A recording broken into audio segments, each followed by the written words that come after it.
All right, let's talk about the binomial expansion. This is something that Dr. Viv always covers at the beginning of UP1, and it's something that I personally remember being so confused about. And yeah, the binomial expansion, it's a formula, it's a math tool, and it's something that I don't want you guys to worry about too much. I want you to watch this video and then kind of put it on a back burner, because as physics majors, you will be using it very frequently eventually, but that time's not going to come for a little while longer. So yeah, just watch this video so that when you do see it and when it does become a frequent thing that you're using, you're able to recognize it and be like, hey, I've done this before. This is the binomial expansion. So yeah, it's a math tool and it is an equation or a formula. But before we get into it, we have to talk about this. So you saw Dr. Viv write something like that on the board. You've probably seen something like this before. This is A choose B, and it's like a statistical thing. It means if I have a number of distinct things and I want to choose groups of B of them, how many distinct groups of B things can I have within that group of A things? So if I have an album of 12 songs and I want groups of 3 songs, how many combinations of 3 songs can I have with that 12-song album? And there's a formula for this that you may have seen before. A choose B is equal to A factorial over B factorial times A minus B factorial. And that's important because this is in the coefficient of the binomial expansion. So now we can get to the binomial theorem. This is a math thing, and it is a way to expand a binomial raised to a power without having to distribute it. So it says that A plus B raised to the power of n is equal to n choose 0, which is just 1, times A to the n times B to the 0, plus n choose 1, times A to the n minus 1, B to the 1. You can start to see the pattern here. You're going to keep adding 1 to the n choose whatever, just subtracting 1 from the exponent of the A and adding 1 to the exponent of B until you get to your nth term, which is going to be n choose n times A to the 0 times B to the n. And that's the binomial theorem. And it's true. That's what a binomial raised to the power of n is equal to. I'm not a mathematician. I'm not a math major. I could not even begin to prove this theory to you. If you want to look up the proof to the binomial theorem, please be my guest. But we're not really going to concern ourselves with why it's true. What we're going to concern ourselves with is what we can use it for. So as physics majors, we deal with numbers from the real world, like real messy numbers, raised to some weird real powers. And so that's where the binomial theorem can be useful to us. So let's say we had something like 1.1 to the power of 10. You could plug this into a calculator, but let's say you couldn't. We can actually use the binomial theorem to get a really good estimate to what 1.1 to the power of 10 is. And this is what Dr. Viv was showing you guys in class that you may or may not have understood because it was the first time that you were seeing it. So the way that we're going to use the binomial theorem for this is we're going to recognize that within this binomial theorem, if we can get one of the terms in our binomial to be 1, like A, for example, if we can make A 1, now the binomial theorem is drastically simplified, because now all of the terms in the binomial theorem that have A in them, this A to the n minus 1, A to the 0, they're all 1s raised to the power of something, because A is 1, and 1 raised to the power of something is just 1. So that simplifies it a lot, because that cancels out all the A's. We don't have A's raised to the power of funky things anymore. We just have 1s. And now the binomial theorem becomes coefficients and B's. And that's going to be really helpful.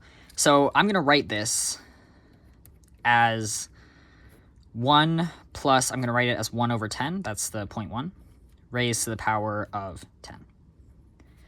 And now I can just plug it into this binomial theorem. So I'm going to do that. That's going to be n, which is 10, choose 0, which if you remember is 1, times a is 1, so I'm not even going to worry about the a terms, and it's going to be b to the 0. That's 1/10 to the 0. Anything to the 0 is 1. So this entire term is just 1. But I'm going to keep going. The next term is 10 choose 1, which is 10, times 1 over 10 to the first power. Okay, now we have numbers. This is 10 times 1 over 10 to the 1. Well, that's 10 over 10. So this one's 1 too. So now we have 1 plus 1. Let's keep going. Our next term is 10 choose 2 times 1 over 10 to the second power. I'm going to write 2 more terms. Plus 10 choose 3 times 1 over 10 to the third, plus 10 choose 4 times 1 over 10 to the fourth. Now, what you might be wondering is, well, okay, I don't know what 10 choose 2 is, and I don't know what 10 choose 3 is, and I don't know what 10 choose 4 is. I didn't either. I looked it up. You could use this formula here and calculate it, but I don't want to emphasize that. I want to emphasize something else. So I'm going to write out the numbers that correspond to this. This is equal to 1 times 1 plus 10 times 1 plus, you know what, let me make this into one line so that it's much, much easier for you guys to see. Sorry about that. Let's write it over here. So 1 times 1 plus 10 times 1 over 10 plus 10 choose 2. I looked it up, it's 45. So we have 45 times 1 over 100 plus 10 choose 3 is 120 times 1 over 1,000 plus 10 choose 4, which is 210, plus 1 over 10,000. I'm going to stop there. Obviously, this expansion has 5 more terms.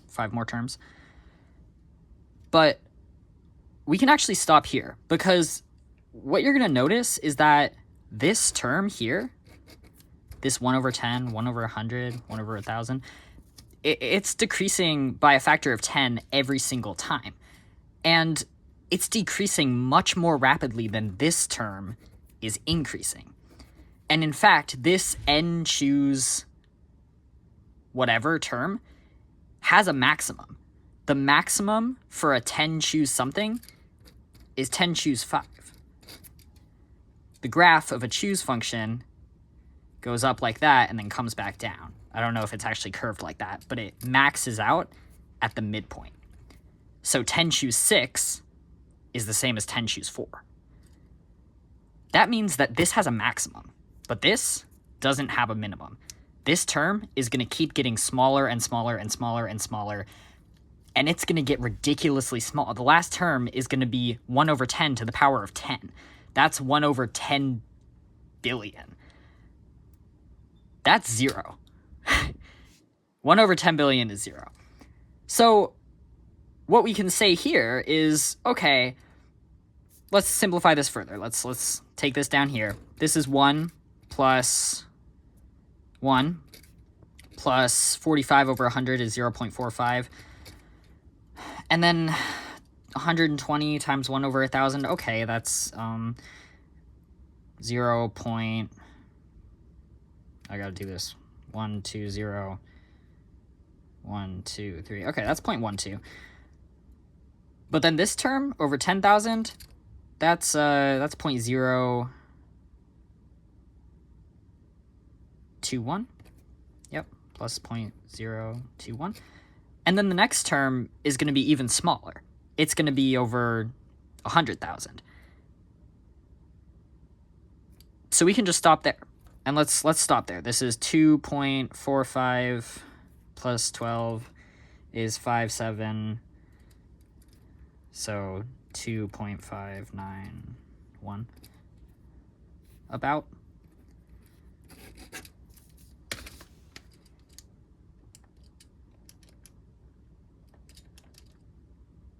and 1.1 to the power of 10 is 2.5937. So we lost about 2/1000ths by doing that approximation. So the binomial expansion is a way to approximate a really weird and ugly power. And this example is the first example that you should see because this is with numbers and this is what makes sense. But obviously this is not the most useful thing to use this for because I just did this on my calculator in 2 seconds and I got a more accurate answer. You can always plug numbers into calculators. Where the binomial theorem is going to get more important is if we have some variables in a binomial and we want to expand those out so we can solve for something. But again, put this on the back burner. You're not going to see this for a little while longer. But that's the binomial theorem. I hope this clarifies this for some of you who asked me about this.